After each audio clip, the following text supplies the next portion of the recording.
Y otra, ¿sabes qué? Es casi imposible comprarlas, aunque sea en DVD o demás. Ah, sí, sí. Muy raro. Muy raro. Algo ahí raro. Algo ahí raro de distribución. Oye, pero qué Esas gusto. dos. Y ya de ahí, pues ya me picó el gusanito y ya no se me quita. Y te seguiste. Me seguí.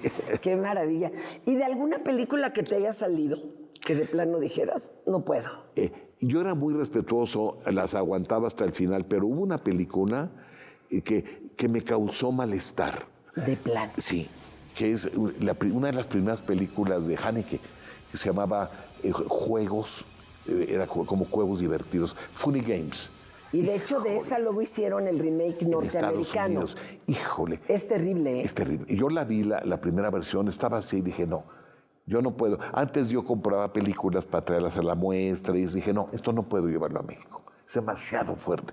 No pude. Y la otra película que me causó un malestar terrible es una película de Pasolini, que además es su testamento. Se llama Saló.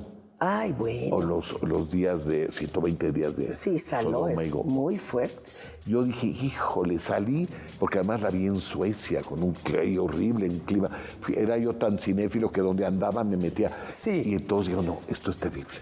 Y bueno, lo matan poco después. Era ya como una ¡Qué despedida, fuerte! ¿no? Esas dos Ella son sabía las que me iba han a conmovido. pasarle Yo algo. creo que sí, yo creo es como un testamento, es terrible, dijo. ¿Ya tienen la programación para la próxima Cineteca de Chapultepec o todavía no? No, vamos a esperar a que esté Más lista. cercano, más cercano. Pero aquí está la de las artes, que yo los Pues invito. ya para que ya también darle les su queda como muy visitada. cerquita y está muy bien la Cineteca. Qué bonito. La verdad es que hay que aprovechar y conocerlos.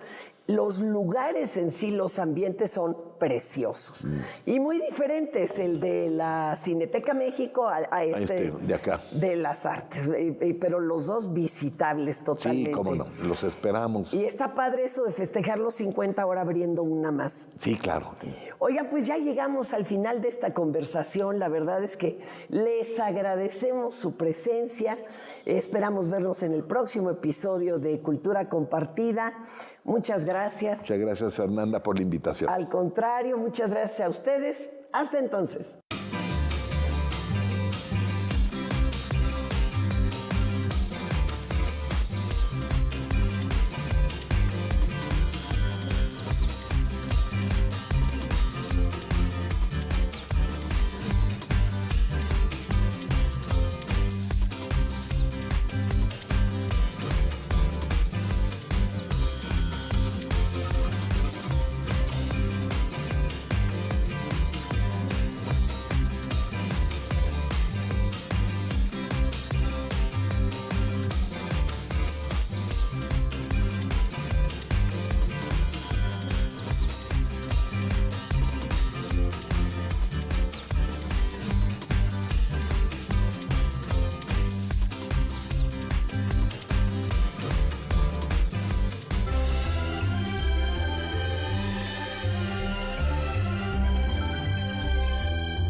Clasificación A, apto para todo el público.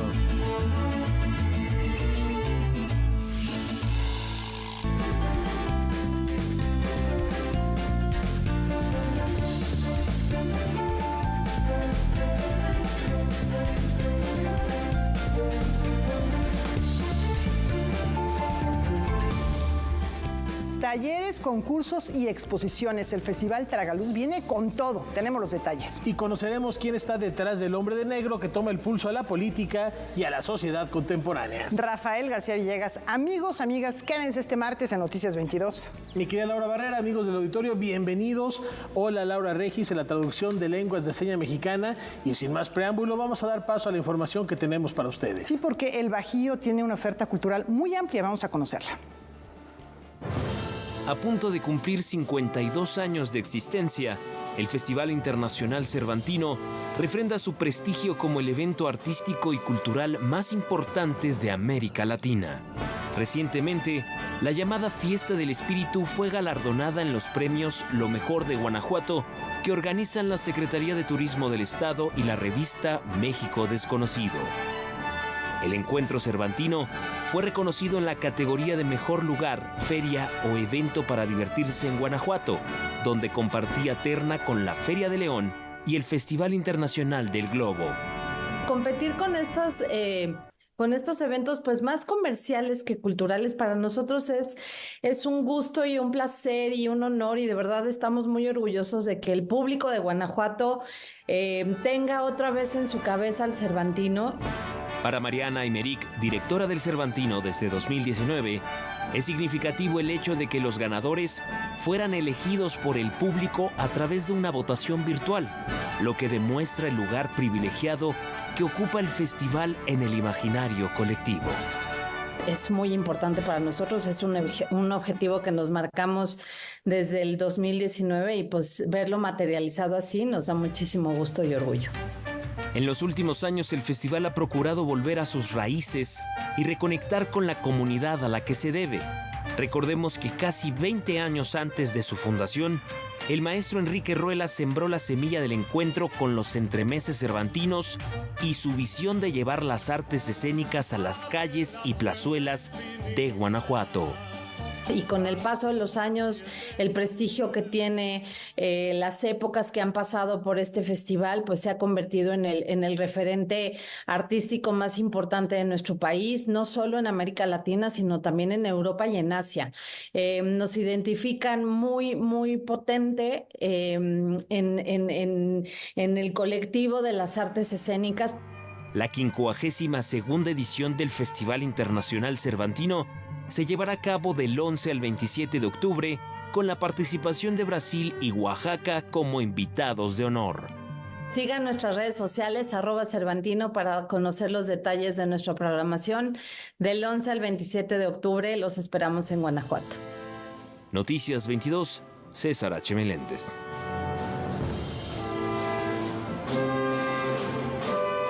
Subámonos al tren de humanidades. Y celebremos el arte entre libros. El Fondo de Cultura Económica y la UNAM invitan al primer macrotendido de libros, en donde habrá charlas magistrales y presentaciones de textos. Estamos poniendo en el tren de las humanidades de Ciudad Universitaria una mega oferta de libros, todos a muy bajo precio, es decir, son libros de remate.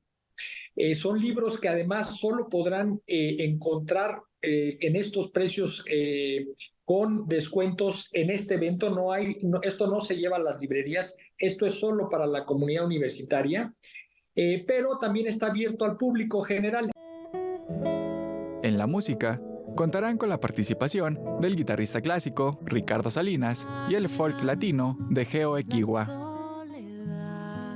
La idea es tener estas charlas, tener estos segmentos culturales en medio de una oferta editorial vastísima.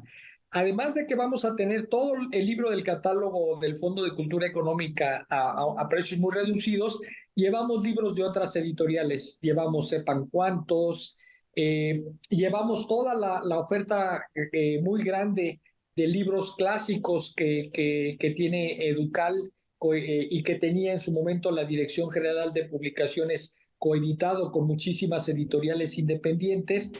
Además, el Fondo de Cultura Económica regalará 5,000 libros a los asistentes con la finalidad de fomentar el acceso a la lectura. Digamos que es pues no diría la coronación, pero sí sería como la suma de un enorme esfuerzo que ya venimos realizando con la UNAM, y yo quiero agradecer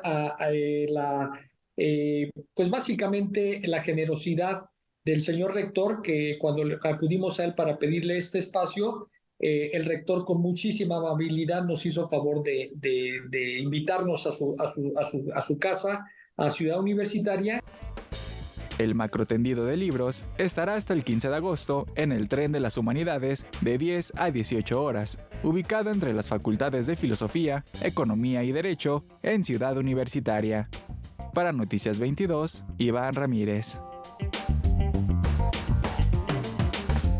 Bajo el lema El amor vence los miedos, regresa Pixelatl. Conozcamos más sobre la 13ª edición de esta fiesta de imagen y sonido. Año con año, nuevos talentos y profesionales de la industria del cómic, los videojuegos y la animación confluyen en el Festival Pixelatl, fiesta dedicada a promover, incentivar y difundir la creación de contenidos y narrativas gráficas y audiovisuales. Este 2024 se desarrollará la 13ª entrega con más de 150 actividades. Tenemos muchísimo contenido. Tenemos obviamente nuestras muestras de cortometrajes, largometrajes. Vale la pena mencionar que tendremos unas proyecciones de animación desde las fronteras, hechas de cortometrajes dirigidos por mujeres. Las clases magistrales del programa incluyen invitados de 22 países. Viene Sarah Baron, la creadora de Robot Dreams, que fue este largometraje nominado al Oscar. Viene Craig Bartlett, que es el creador de Hey Arnold. Viene Ian JQ, que es el creador de la serie OK Knockout, escritor de la película y de toda la temporada de Steven Universe. Bueno, de verdad es increíble todo el talento que va a estar presente en Pixelatl. Además, hay una sección de mercado donde los artistas audiovisuales pueden presentar sus proyectos y hacer pitches con estudios, canales y plataformas internacionales. La industria de la animación vive una fuerte crisis en todo el mundo por 3 factores: la reorientación de demanda después de la pandemia, la consolidación y reducción de estudios y la llegada de nuevas herramientas tecnológicas como la inteligencia artificial. Pixelatl, en apoyo a quienes han sufrido de los cambios en la industria, adopta el lema El amor vence los miedos. Nuestro lema al principio era vence tus miedos, porque a veces el miedo es algo que nos ayuda. El miedo como sentimiento es una herramienta que tenemos como seres humanos pues para hacerle frente al peligro, ¿no? El problema es que pues ya con la complejidad de los seres humanos, a veces el miedo es irreal y no existe, y a veces nos paraliza cuando realmente no existe una razón para paralizarnos. Y con el tiempo nos fuimos dando cuenta que la sensación o el sentimiento opuesto al miedo no es el coraje o la agresividad o el valor, sino es el amor. El 13º Festival Pixelatl se realizará del 3 al 7 de septiembre en Ciudad Creativa Digital Guadalajara. Toda la información respecto a acreditaciones puede encontrarse en www.elfestival.mx. Para Noticias 22, Rodrigo Peredo. La memoria del Mimo de México sigue viva. Y su recuerdo ronda las calles de la ciudad. Con la develación de un mural de arte urbano y una placa conmemorativa, vecinos del barrio capitalino de Santa María la Redonda evocaron ayer el legado artístico y cultural del célebre actor Mario Moreno Cantinflas en ocasión del aniversario 113 de su natalicio. El evento, encabezado por el secretario de Turismo Miguel Torruco Márquez y la señora Aurora Marbés Baños, fundadora del Museo Mario Moreno Cantinflas, tuvo lugar en el mismo predio donde alguna vez estuvo la casa que vio nacer y dar sus primeros pasos al gran Mimo de México y donde hoy se encuentra una unidad habitacional. Y esta placa y este mural son la confirmación de que las leyendas nunca mueren, señores. Mario Moreno Cantinflas, ícono de nuestra cultura popular y de la industria cinematográfica, merece homenajes como este que preservan su memoria e invitan a las nuevas generaciones a conocerlo y a disfrutarlo. El mural inaugurado es obra del artista urbano Yuka, quien tiene 28 años llenando de color las paredes de la Ciudad de México. Lo más importante fue tratar de destacar las mejores películas de él, las más emblemáticas, con los que más lo reconocieron. Hubiéramos querido meter más personajes, pero bueno, el espacio hacia el muro no se dio. Todo lo hicimos con el aerosol. No lleva pincel, no lleva aerografía, no proyectamos, no cuadriculamos. La gente de la unidad, la gente que pasaba se sentía muy feliz, muy identificada porque era un personaje muy querido. Le gusta mucho a la gente el arte urbano y el graffiti.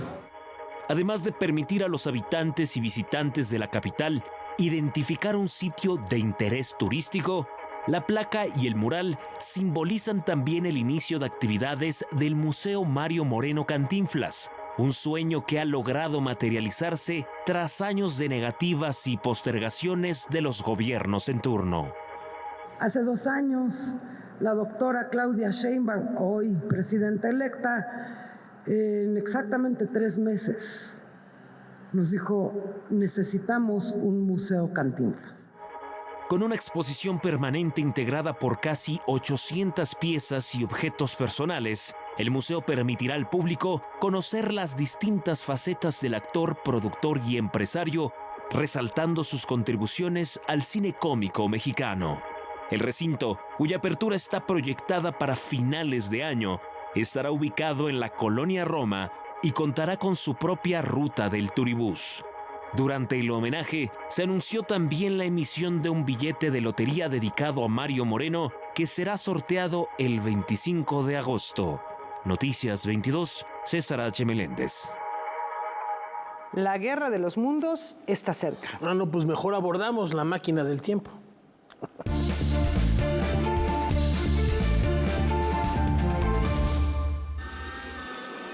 Los mundos más atractivos fueron posibles gracias al visionario de uno de los padres de la ciencia ficción, Herbert George Wells, quien se despidió del mundo real el 13 de agosto de 1946. En medio del turbulento matrimonio de sus padres, Wells aprendió a sumergirse en otros mundos gracias a los libros desde que era niño. A los 18 años, comenzó a escribir en la revista escolar The Science School Journal del Imperial College de Londres, donde expresó sus ideales contra el comunismo y defendió la educación como el arma principal para transformar el mundo.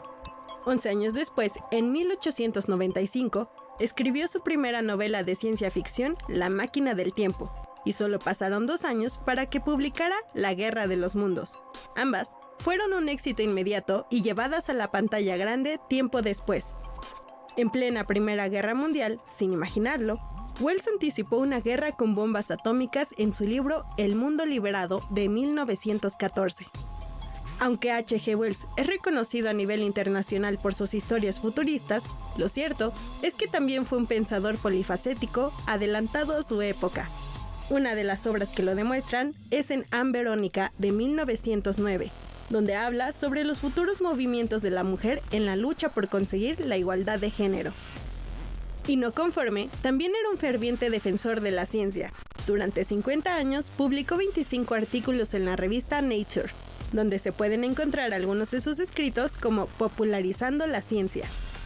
El cronista de la Guerra de los Mundos falleció de cáncer en su finca Easton Glove en Reino Unido, pasando a la historia como uno de los grandes escritores británicos del siglo XX. Para Noticias 22, Elizabeth Cruz.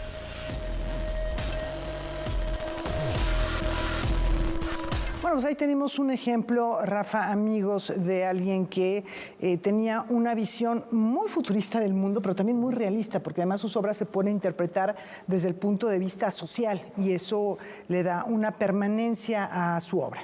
Está, por ejemplo, Breve Historia del Mundo, que es otra de los grandes libros de H.G. Wells. Por supuesto, El Hombre Invisible, La Isla del Dr. Moreau. Escuchábamos de las adaptaciones cinematográficas. Bueno, la más quizá, La Guerra de los Mundos, que ha tenido varias versiones. La última, me parece que, o la más reciente, protagonizada por Tom Cruise, que ha estado de moda ahorita. Y, por supuesto, enfatizar lo que hizo George Orwell con la guerra... Orson Welles, perdón. Orson Welles en la narración. En 1938, con esta narración de la Guerra de los Mundos, que causó furor. Todavía no era la época de la televisión, todavía el cine era en blanco y negro, y él con esa narración de la Guerra de los Mundos, no eran parientes, pero se apellidaban Wells, se escriben distintos. Wells y Orwell. No, Wells y Orson Welles y H.G. Wells. Uno es Welles y el otro es Wells, nada más, sin la E. Y con la narración de la Guerra de los Mundos causó pánico y la gente huía de sus casas pensando que en efecto había una invasión alienígena en aquel ya lejano del año de 1938. Sí, parece que hubo un pánico, es muy conocido que la gente empezó a salir a la calle y a sacar sus objetos personales, tratar de huir a algún lado. Y ahí el poder del sonido, también existe el poder de las imágenes sonoras que ahí se comprobaron. Y bueno, eso... pues se queda como un ejemplo de la verosimilitud de la ficción. Pues ahí está el recuerdo a H.G. Wells. Definitivamente aprovechemos hoy la efeméride para releer cualquiera de sus libros. De verdad no hay desperdicio. Y aquí entre nosotros son mucho mejores los libros que cualquier adaptación cinematográfica. Eso es correcto. Por lo menos de la Guerra de los Mundos no le llegan a la obra literaria. Y bueno, continuando con más información. Fíjense que un hombre de negro con su aguda crítica social se pasea por esta muestra. El trazo que por décadas ha sintetizado el pulso de la política en México. El hombre de negro y otros cartones políticos fue inaugurada en la Sala Miguel de la Madrid del Complejo Cultural Los Pinos. Autoridades, moneros y desde luego admiradores de Helio Flores se dieron cita para apreciar la muestra de más de 100 cartones y curada por el mismo autor, quien rememora la primera publicación de su personaje en La Garrapata en 1968.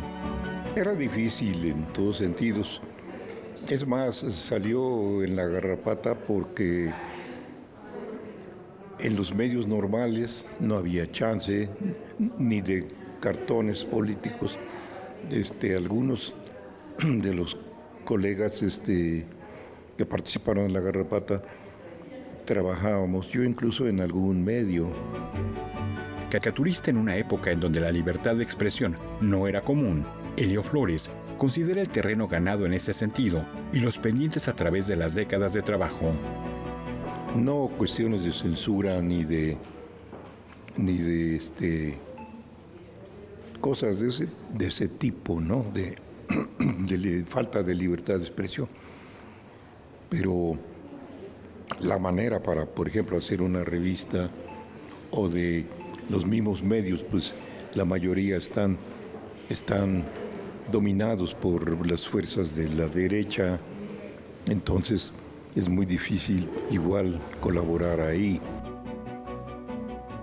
En una época en la que los periódicos impresos, otrora ecosistema rico y natural de la reflexión política a través del cartón, han desaparecido en gran medida, Helio Flores considera que los medios alternativos son una opción para la expresión, pero siempre conservando el rigor y la síntesis, sin ceder al humor fácil. Pues ahora yo veo en los medios alternativos, independientes, que poco a poco van creciendo y poco a poco van teniendo más audiencia. Algunos de ellos mucho más que los periódicos o los medios estos que circulan todavía por ahí. Pienso que por ahí es el camino, porque sí, incluso para informarse, porque los periódicos no están para informarse ya. Difícilmente lo estaban antes, ¿no? La muestra exhibe cartones originales, el recorte de periódico de su primer cartón publicado en Jalapa, Veracruz, y acrílico sobre tela. El hombre de negro y otros cartones políticos permanecerá abierta en la Sala Miguel de la Madrid del Complejo Cultural Los Pinos durante 3 meses. La entrada es libre. Noticias 22, Víctor Gaspar. Desde hace décadas, el arte y la cultura dan luz a este faro. Asentado en el antiguo cine Corregidora, que durante la década de los 70 y 80 fue uno de los centros de desarrollo social más destacados del norte de la ciudad, la Fábrica de Artes y Oficios Aragón celebra su 8º aniversario con actividades musicales. Yo considero que la Faro Aragón es un punto bastante importante en el norte de la ciudad, un punto de encuentro, un punto en donde todas y todos pueden venir a hacer infinidad de cosas. Ahora mismo tenemos una propuesta y una oferta de talleres y actividades enorme, no solamente de cine. Si bien gran parte de las cosas que hacemos tienen que ver con el cine, hay otras actividades que, bueno, tenemos danza, tenemos cerámica, tenemos pintura, tenemos un montón de actividades. Son más de 130 talleres libres y gratuitos. El Faro Aragón pondrá a bailar a toda su comunidad con los conciertos que prepara con motivo de su aniversario. Para el 24 de agosto, el programa estará dedicado a la niñez. Vamos a tener a los payachangos, a los migajitas, a circo de bolsillo, y bueno, estamos preparando un montón de actividades para las y los niños, ¿no? Tanto con la ludoteca Lelé y el Libroclub Minerva. Para el 25 de agosto, este recinto cultural prepara un duelo sonidero. Van a venir un par de sound systems que son bastante importantes: Omman y Padme Hum Sound System y Deep Lion Power Sound System. El festejo cerrará el 29 de agosto con un concierto que evocará recuerdos. Grupo A Tu Recuerdo es el que empieza y cerramos con Los Caminantes y sus 40 años de trayectoria. La información de las actividades, talleres y conciertos conmemorativos se encuentra disponible en las redes sociales del Faro Aragón. Les esperamos, vengan, visítennos. Es un espacio bien bonito que yo les puedo contar mil cosas del espacio, pero ya cuando vienen y lo conocen y lo transitan y lo habitan, se enamoran del espacio. Noticias 22, Óscar Cortés. Bolivia se hace presente entre semillas de colores. Este domingo se inauguró en el Museo Nacional de las Culturas del Mundo la exposición Semilla de Colores, Pachamama, Alegría del Águila y el Cóndor, del artista boliviano Roberto Mamani Mamani. Es una fiesta de dos pueblos que tienen semejanzas culturales, comparten ritualidades y colores, y esta exhibición está para conmemorar esta alegría a nuestra identidad y a nuestra cultura.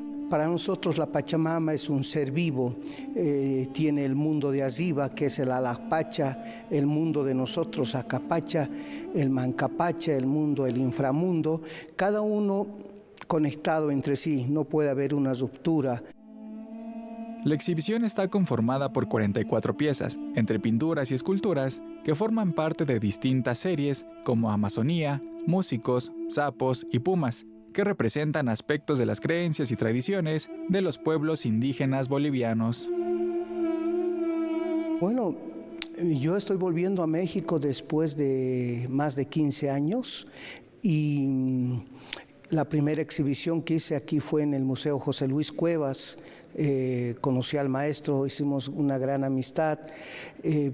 Luego surgió esta invitación por el 6 de agosto, que es el aniversario, 199 años del Estado Plurinacional de Bolivia, para festejar esta gran fiesta y compartir. Los colores en sus obras representan la fuerza para ahuyentar a los malos espíritus. El color es alegría y el canto a la vida. Para el artista, es importante dejar un legado de lo que son y que existe una similitud de las culturas bolivianas con las mexicanas. Quiero invitarles a todo el pueblo de México, a la gente que gusta del arte, de nuestro arte. Es arte mayor. Todo lo que hacemos en nuestras culturas es arte mayor. Entonces, y podemos aportar al mundo de lo que es nuestras sabidurías, es nuestros conocimientos, y creo que eso es importante. Somos originarios de grandes naciones y tenemos que seguir encaminando para dejar camino a los que vienen detrás de nosotros. La muestra se encuentra en el Museo Nacional de las Culturas del Mundo, ubicado en el Centro Histórico de la Ciudad de México, de martes a domingo, de 10 a 18 horas. Para Noticias 22, Iván Ramírez.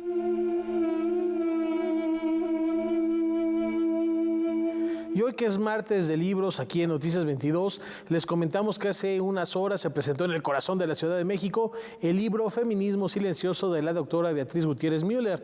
En este ensayo, la académica se interroga sobre ideas fundamentales en torno al feminismo y cómo estas ideas la atraviesan en su condición de mujer y en particular por encontrarse como tal bajo el escrutinio público. El libro ya se puede conseguir en formato físico y digital y bueno, ahí estuvo este encuentro y esta reflexión a propósito de los feminismos y la presentación del libro Feminismo Silencioso de Beatriz Gutiérrez Müller en el Zócalo de la Ciudad de México.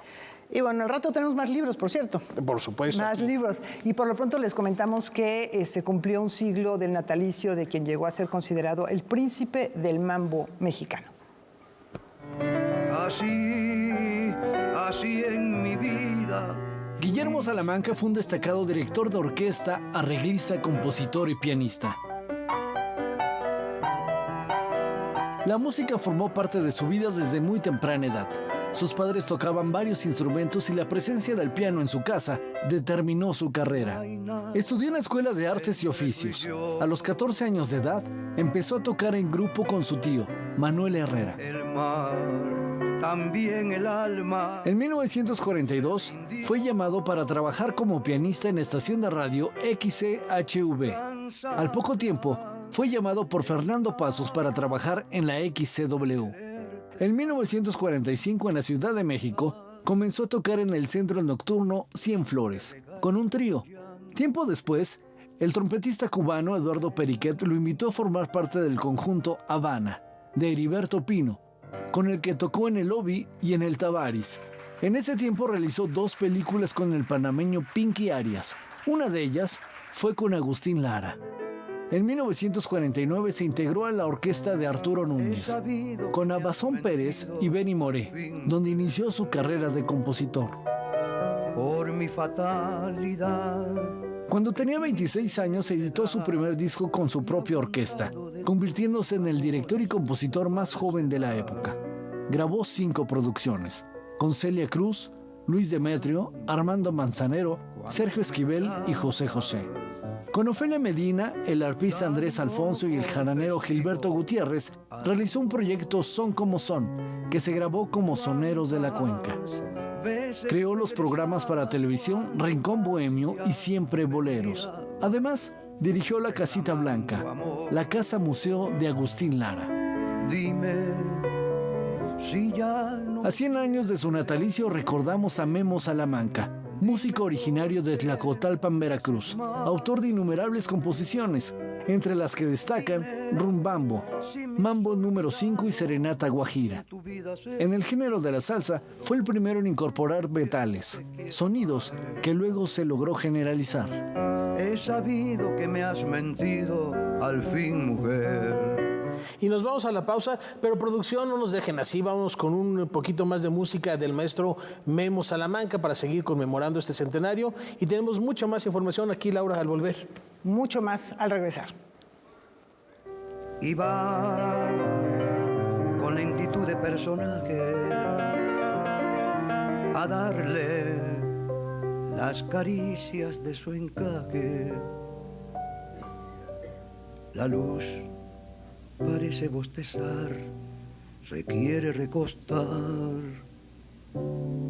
El sol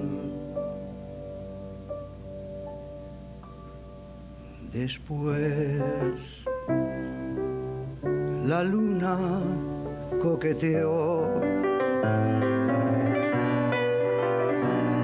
El mar dormido no la vio.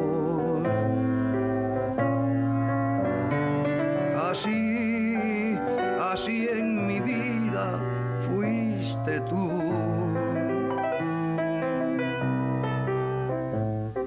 Espuma, luna, mar y luz. Después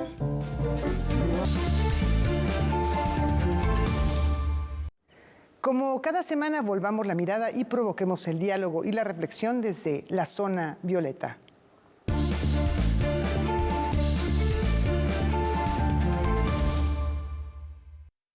La diferencia entre la adquisición y posesión de vivienda en México es otro rubro en el que la desigualdad y la brecha de género es muy amplia, y las cifras muestran la gravedad de esta injusticia social.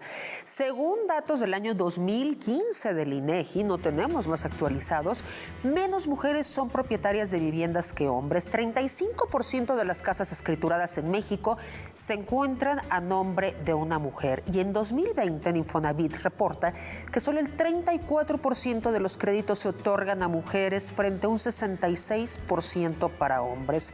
Estas diferencias pueden explicarse a partir de los problemas que enfrentamos las mujeres para encontrar un trabajo, la brecha salarial y el menor número de semanas cotizadas. También el hecho de que se reciben con menos frecuencia los incrementos salariales. Esto dificulta la adquisición de vivienda, pero también obtener un crédito hipotecario. En el mundo, la propiedad de la vivienda está en mayor parte en las manos de los hombres, lo cual coloca a las mujeres en una situación de vulnerabilidad en caso de divorcio o de violencia familiar, en los que se tiene que abandonar el hogar conyugal. Asimismo, la falta de títulos de propiedad complica que las mujeres puedan acceder a créditos para la mejora de sus viviendas.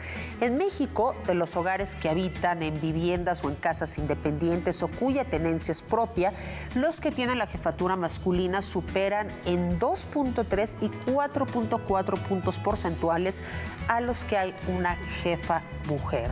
De acuerdo con el reporte anual de vivienda 2021 y el Instituto Nacional de las Mujeres, de los 39.1 millones de viviendas de tipo particular en México, solo el 37% son propias, es decir, que no hay renta o hipoteca sobre ellas. De ese porcentaje, la población masculina es dueña del 56% de las propiedades, mientras que las mujeres solo del 28%. Y el porcentaje sobrante es porque están en copropiedad o porque son bienes mancomunados. Uno de los principales desafíos que enfrentamos las mujeres para adquirir una propiedad es la desigualdad salarial. Otra gran barrera que existe es el acceso a los créditos, y aunque las mujeres registramos menores niveles de cartera vencida, tenemos un menor número de créditos hipotecarios. Apenas ejercen el 39% del total de los créditos de vivienda. La condición de las mujeres en el ámbito rural también es muy desfavorable. Solo 3 de cada 10 mujeres ejidatarias tienen propiedad. Además, la creciente migración rural masculina ha convertido a la mujer en la jefa de familia, pero sin acceso a la titularidad de las tierras para manejar los recursos.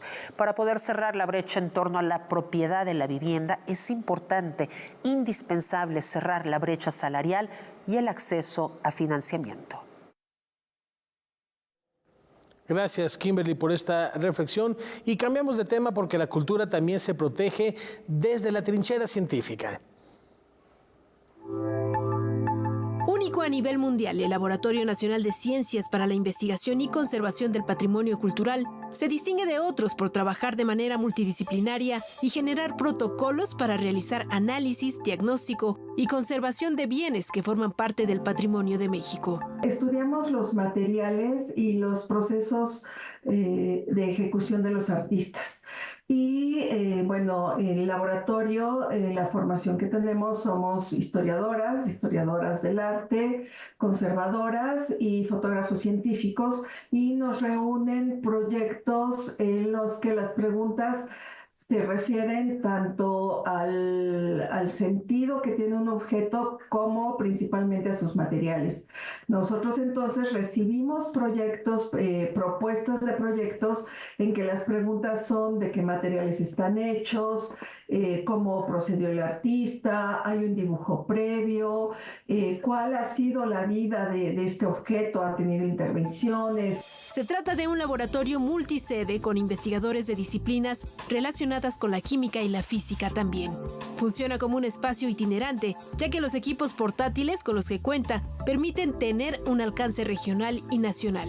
Y sus científicos pueden analizar desde una pintura hasta manuscritos, pasando por artefactos metálicos, materiales pétreos y textiles, pertenecientes al periodo prehispánico o que forman parte del arte contemporáneo.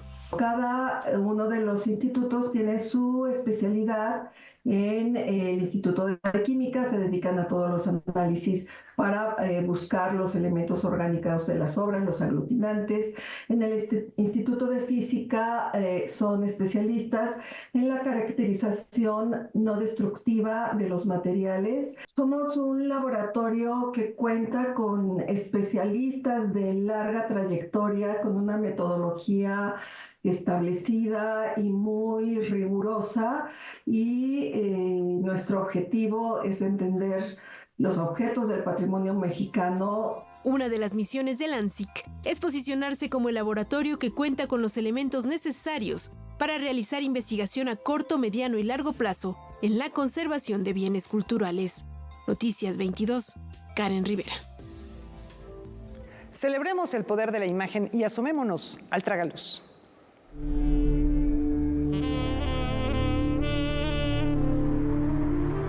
Posicionar internacionalmente al estado de Michoacán y a su ciudad capital, Morelia, entre los mejores lugares del mundo para desarrollar proyectos alrededor de la imagen, la fotografía y los medios audiovisuales es el propósito del Festival Tragaluz.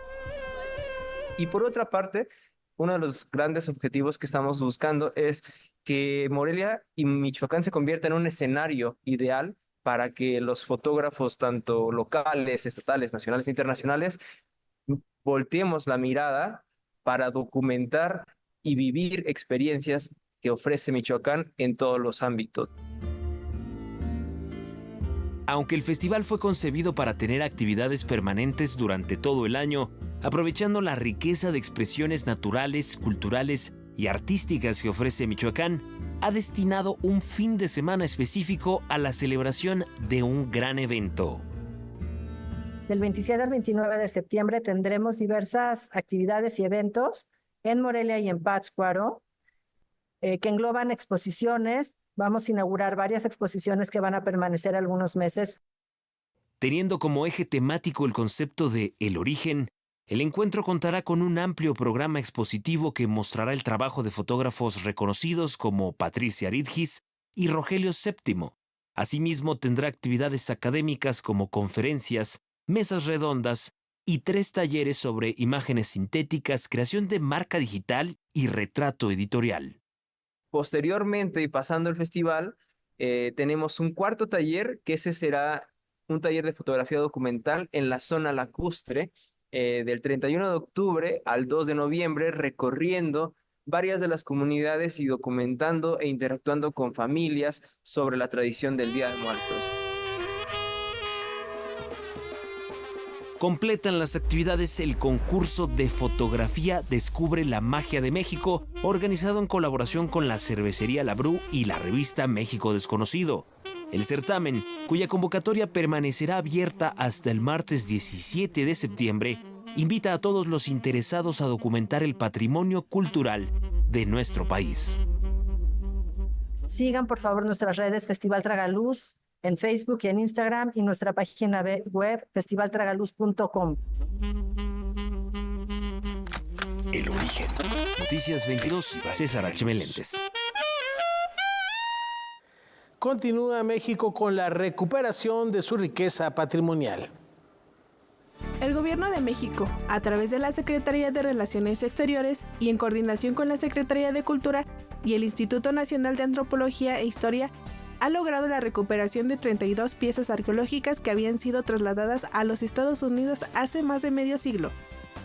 En un acto de colaboración internacional, la ciudadana estadounidense Marilyn Morton entregó de manera voluntaria al Consulado de México en Portland un conjunto de 32 piezas arqueológicas, la cual se llevó a cabo en agosto de 2023. De los objetos recuperados, 31 son monumentos arqueológicos que datan de entre los años 300 a.C. y 1500 después de Cristo, mientras que uno es considerado un bien histórico. El cónsul Carlos Quesnel Meléndez viajó a la ciudad de Eugene, Oregón, para recibir formalmente estos bienes. El Instituto Nacional de Antropología e Historia confirmó que las piezas son propiedad de la nación mexicana y están protegidas bajo la ley federal. Los objetos serán enviados a México, mientras que el INAH realizará los dictámenes correspondientes tras la inspección física de cada uno de ellos. Para Noticias 22, Michelle Ramírez. Tenemos libros, vamos a ver lo que llegó al buzón de Noticias 22 esta semana. Iniciamos con Lazos de Familia, de Clarice Lispector. Libro fundamental para comprender la literatura de Lispector, reúne cuentos que nos llevan al laberinto de su propuesta de construcción de identidad y subjetividad. Publica Montesinos. Antología de la serie Material de Lectura, de Pura López Colomé, es una selección de poemas pertenecientes a 7 libros de la reconocida autora. Entre otros poemas encontramos Huéspedes, La muerte del beso y Ese cadáver. Publica la UNAM. Y Ficcionario, de Horacio Altuna, novela gráfica que contiene relatos ubicados en un espacio distópico dominado por un poder central que todo lo controla. Ambientes sórdidos, corrupción, crimen y contenido erótico. Publica Fondo de Cultura Económica. Ahí están 3 propuestas muy, muy diferentes para las y los lectores. ¿Qué te parece, Rafa? No, fascinante, ecléctica y difícil elegir alguno porque son géneros muy distintos. Está la poesía, está el cuento y la novela gráfica. Los quiero todos. Ahí están. Habrá que revisarlos. Y Latinoamérica han heredado de estos 2 latinoamericanos a un famoso alienígena. Vamos a descubrir de quién se trata.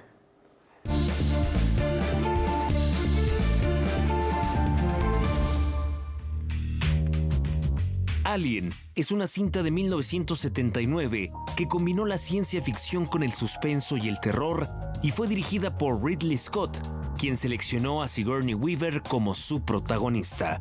A partir de ahí, se han hecho 6 cintas de la saga, sin contar las 2 en las que Alien se enfrentó a Depredador, y Scott solo volvió a dirigir una de ellas. Ahora, como productor de Alien Romulus, que se estrena esta semana, puso la batuta en manos del uruguayo Fede Álvarez. Álvarez nació en Montevideo, Uruguay, justo un año antes del estreno del Alien original, y ha dirigido cintas como No Respires, y como guionista se encargó de La chica de la telaraña. La fotografía corrió a cargo del mexicano Galo Olivares, quien trabajó en Gretel y Hansel y asistió en cámaras a Alfonso Cuarón en Roma. Una pieza teatral escrita hace casi 60 años es el punto de partida para exponer un asunto de enorme actualidad. Vamos a asomarnos a este panorama bajo el puente.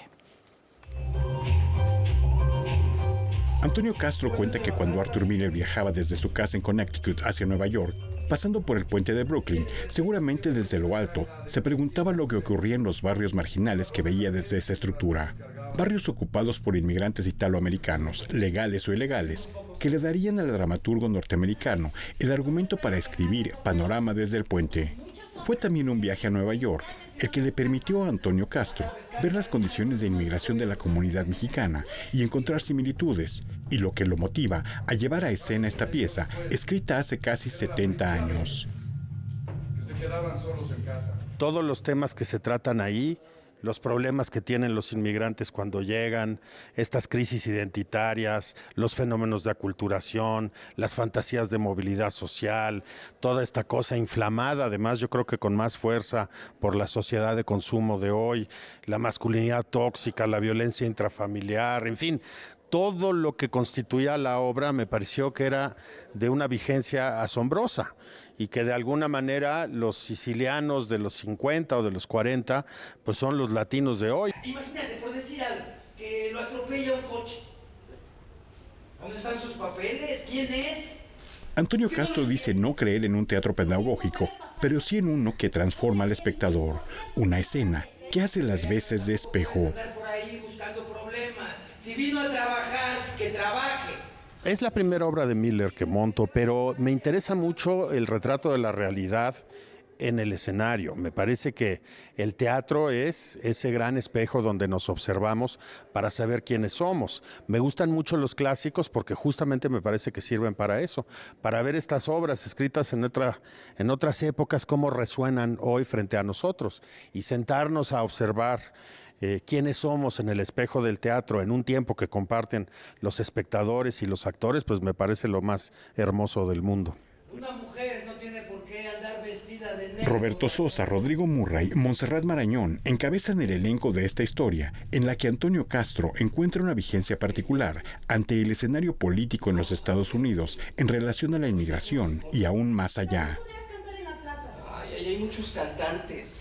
Y la Ciudad de México, pues ahora se ha vuelto un lugar donde vemos la inmigración desde el otro lado, ¿no? Y de repente tenemos a todas estas comunidades que están pasando por momentos muy difíciles, que vienen de Haití, que vienen de Honduras, de distintas partes de Centroamérica, y de repente nos descubrimos perpetrando los horrores que tanto hemos criticado, ¿no? Panorama desde el puente se presenta en el Teatro Helénico los miércoles, jueves y viernes a las 8, sábados a las 7 y domingos a las 6 hasta el 18 de agosto. Canta, cocina. Noticias 22, Víctor Gaspar. Estupendo. Cocina, canta, cose vestidos. La nostalgia parece ser la ganadora en esta lucha sin frutos entre los vinilos y el CD. La tecnología avanza a pasos agigantados. Sin embargo, la nostalgia parece ser más poderosa.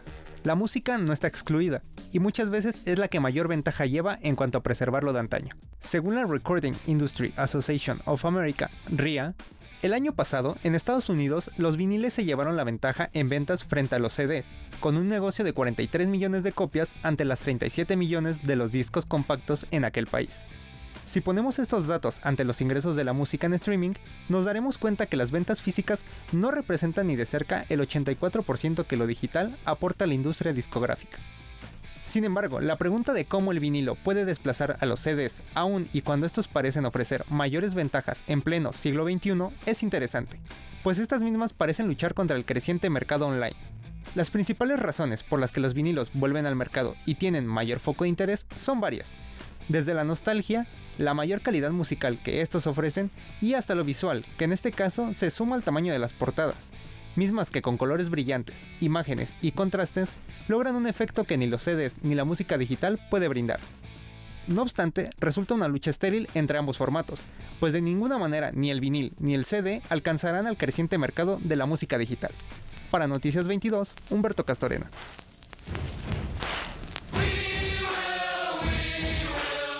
¿Quién diría que iban a regresar los discos de vinilo y los reproductores de estos discos que ya son una pieza pues muy elegante en muchas casas contemporáneas, en muchos departamentos contemporáneos, encontrar estas obras que están regresando porque también tienen un valor como objeto cultural, ¿no? Y yo creo que eso también tiene una importancia. Y además un valor sentimental, y hay que tener mucho cuidado cuando se habla de la fidelidad en que están, se pueden reproducir. En efecto, un LP o un CD tienen más fidelidad que un archivo comprimido de MP3, sí, porque verdad. se van recortando las orillas, los graves y los agudos. Y el vinilo. Es muy difícil. Y también depende en qué calidad se grabaron, en cuántos canales se grabaron, si es 5.1, 2.1, en fin, son muchas cosas que hay que tomar en cuenta. Del vinilo. Ah, bueno, por eso es mera nostalgia. Cambiamos de información, Laura. Efectivamente. Bueno, Guillermo Ceniceros, ganador de la medalla Bellas Artes, nos abrió las puertas de su estudio. Vamos a verlo. David Alfaro Siqueiros decía que Guillermo Ceniceros era un creador que no jugaba con la pintura, sino que le agregaba valor, un mérito incuestionable en su obra. Esta es una de las razones por las que el pintor, originario de Durango, recibió la medalla Bellas Artes 2023 en el campo de artes visuales. Lo que representa pues es un estímulo para seguir trabajando. Entonces, de todas maneras, el mexicano no se halla dioquis, siempre está inventando cosas, ¿no? Entonces es un estímulo para el trabajo. Autor de murales que visten recintos como el Centro Médico IMSS de Monterrey, las estaciones del metro Tacubaya y Copilco de la Ciudad de México, el Centro de Arte Moderno en Guadalajara, la Facultad de Ciencias Químicas de la Universidad de Nuevo León, y colaborador de aquellos que se encuentran en el Museo Nacional de Antropología, en el Poliforum Cultural Siqueiros y el Castillo de Chapultepec. Con su pintura, invoca al equilibrio, a la forma, al color y al movimiento de un cuadro que se complementa con el espectador. Algunos elementos que compartió con Siqueiros. A mí me llamó la atención la obra de Siqueiros desde unos 10 años antes de conocerlo. Y había hecho unos cuadros muy siqueirianos, pero al mismo tiempo muy criticados por mis colegas, porque decían, oye, pues ¿eres tú o es Siqueiros o qué? Entonces eso me ayudó mucho a desprenderme, casi a la entrada con Siqueiros, desprenderme de la influencia que ya tenía. Las mujeres son figuras protagonistas de su obra y en ellas encuentra la creatividad, la belleza y la geometría de la vida. Representa un gran aspecto de mi búsqueda en pos de la geometría para hacer cosas que tengan aspectos de la dignificación y enaltecimiento de la mujer. El libro que está dedicado mucho a la mujer y a la pintura, ambas símbolo de la creación. Noticias 22, Karen Rivera. Werther, Thais, Don Quijote son parte del legado del autor con quien los dejamos esta noche. Un recuerdo de quien fuera considerado uno de los compositores franceses más sensibles y refinados del romanticismo, Jules Massenet, quien alcanza la inmortalidad el 13 de agosto de 1912, Laura, dejando un importante legado. Prolífico y además muchos géneros, hacía ópera, música incidental para algunas piezas escénicas, ballets también. Influencia, dejó escuela Jules Massenet indiscutiblemente, y así lo recordamos esta noche. Nos vemos mañana. Buenas noches.